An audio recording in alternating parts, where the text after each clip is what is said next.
ఏంటమ్మాయి అన్నీ నచ్చాయా? అవునాంటీ, అన్నీ బాగా నచ్చాయి. ఫస్ట్ టైం పెళ్ళయ్యాక నేను షాపింగ్ మీతోనే చేశాను. అవునా? అదేంటి, మీ ఆయన నిన్నెక్కడికి తీసుకెళ్ళడా? లేదాంటీ, సెక్యూరిటీ ప్రాబ్లం అంట. అందుకని నన్నెప్పుడు ఇంట్లోనే ఉంచుతారు. అవునా? ఎందుకలా? ఒకసారి షాపింగ్కి వెళ్దామని బయటికొస్తే నా మీద అటాక్ జరిగింది.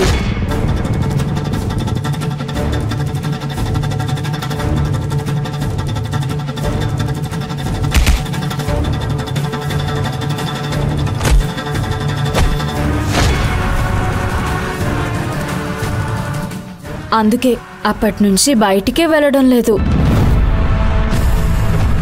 కానీ ఇప్పుడు మీరు వచ్చారు, షాపింగ్ చేశాను. నాకు చాలా సంతోషంగా ఉందంటీ. అయ్యో, అలా జరిగిందా? సర్లేమ్మా, ఇంతకీ ఇవన్నీ మీ ఆయనకి చూపించావా? చూపించి ఎలా ఉన్నాయని అడిగావా? అడగలేదు. చూడమ్మా, నువ్వేదన్నా తెస్తే నచ్చిందా లేదా అని మీ ఆయన్ని అడగాలి కదా. ఆయనకి నచ్చిందనుకో హ్యాపీ, నచ్చలేదనుకో ఎందుకు నచ్చలేదో కనుక్కోవాలి. ఎలాంటివి నచ్చుతాయో తెలుసుకోవాలి. పెళ్ళయ్యాకే కదా మీ ఇద్దరి మధ్య అన్యోన్యత పెరిగేది, తన ఇష్టాయిష్టాలు తెలిసేది. తనకెలా ఉండటం ఇష్టమో అలా మసులుకోవాలి. నీకెలా ఉండటం ఇష్టమో నీ భర్త కూడా అలా మసులుకోవాలి. దాన్నే కదా భార్యాభర్తల మధ్య అండర్స్టాండింగ్ అంటారు. అవునా ఆంటీ? ఇవన్నీ నాకు తెలీదా ఆంటీ? నాకెప్పుడు మా అత్తయ్య గారు కూడా చెప్పలేదు. ఏంటి, మనమ్మ కూడా చెప్పలేదా? సర్లే వదిలే, నేనొచ్చా కదా, ఇలాంటివన్నీ నేనే చెప్తాను. అది నువ్వేమీ అనుకోనంటే ఒక మాట అడగనా? అయ్యో, అడగండి ఆంటీ. ఇప్పుడు ఆ మంజు డ్యూటీ మీద ఇక్కడే ఉంది, బానే ఉంది. ఆ అమ్మాయి ఈ ఇంటికి సెక్యూరిటీగా ఉంటూ నిన్ను కాపాడుతుంది, అది బాగానే ఉంది. అంతేకాకుండా ఆ అమ్మాయి ఈ ఇంట్లో ఉంటూ డ్యూటీ చేస్తూ ఈ ఇంట్లో సొంత మనిషిలా కలిసిపోయి ఉంది, అది కూడా బాగానే ఉంది. కానీ ఇదంతా బయటనుంచి చూసేవాళ్ళకి ఎలా ఉంటుందో నీకు తెలుసా అమ్మాయి? ఎలా ఉంటుందంటీ? నలుగురు నానా విధాలుగా మాట్లాడుకున్నట్టుంటుంది. ఏం మాట్లాడుకుంటారా ఆంటీ?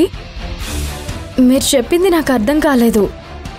అయ్యో పిచ్చి పిల్ల, నువ్వెంత అమాయకురాలువో, నువ్వెంత మంచిదానివో నాకిప్పుడే అర్థమైంది. చూడమ్మ సిరి, పెళ్ళైన కొత్తలో నేను నీలాగే ఉండేదాన్ని. కానీ రోజులు గడుస్తున్న కొద్దీ నాకన్నీ అర్థమయ్యాయి. మా ఆయన్ని నా చుట్టే తిప్పుకున్నాను. మనమ్మ చూడు, వాళ్ళ ఆయన్ని తన చుట్టే ఎలా తిప్పుకుంటుందో. విశ్వనాథ్ గారు కూడా మనమ్మని ఎదిరించి ఒక్క పనైనా చేస్తారా?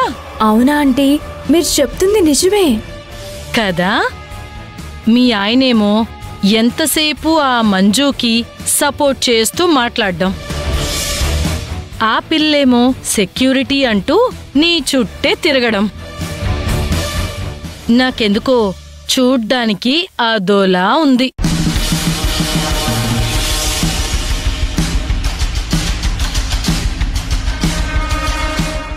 నేను ఈ టాపిక్ గురించి మాట్లాడుతున్నందుకు నువ్వేమీ అనుకోకు. అలాగే మంజు గురించి కూడా ఎక్కువగా ఆలోచించకు. నీ భర్తతో నువ్వు సంతోషంగా ఉండు. మీ పెళ్ళయ్యాకొచ్చే మొదటి పండగ ఇదే. ఆ పండగ రోజైనా నువ్వు నీ భర్తతో హ్యాపీగా ఉండు. పండగనా? ఏ పండగ ఆంటీ? అయ్యో, అది కూడా తెలీదా? రేపు కృష్ణాష్టమి. నువ్వు నీ భర్తతో హ్యాపీగా కృష్ణాష్టమి జరుపుకో. ఎందుకంటే పెళ్ళయ్యాక మొదటిసారిగా భర్తతో జరుపుకునే పండగ లైఫ్ లాంగ్ గుర్తుండిపోతుంది. అవునా ఆంటీ? అయితే నేను కృష్ణాష్టమికి ఏమేం చేయాలో అన్నీ చేస్తాను. నువ్వన్నీ చేసినప్పుడే మీ ఆయన, నీ అత్తయ్య, నీ మామయ్య సంతోషంగా ఫీల్ అవుతారు. ఇరుగు పొరుగు వాళ్ళు కూడా వాళ్ళ కోడలు ఎంత ట్రెడిషనల్గా ఉందో అంటూ మెచ్చుకుంటారు.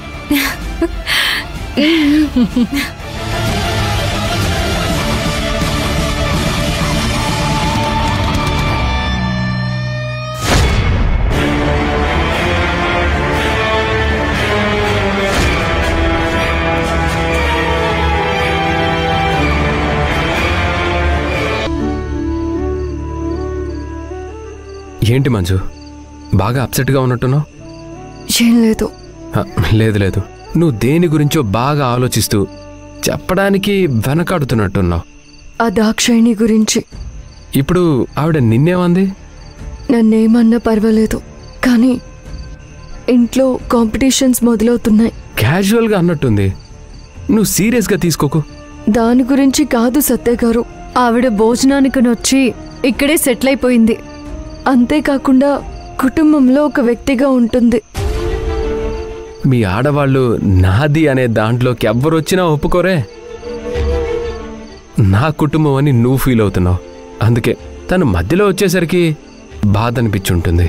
అంతేకాదు, కొత్త వ్యక్తులొచ్చి కుటుంబంలో కలిసిపోయినప్పుడు ఏ ఆడవాళ్లకైనా నా కుటుంబం ఎటుపోతుందో అన్న బాధ కలుగుతుంది. కరెక్టే కావచ్చు, కానీ ఆవిడొచ్చిన దగ్గర నుంచి నాకు సిరి బాధ కొంత తప్పింది.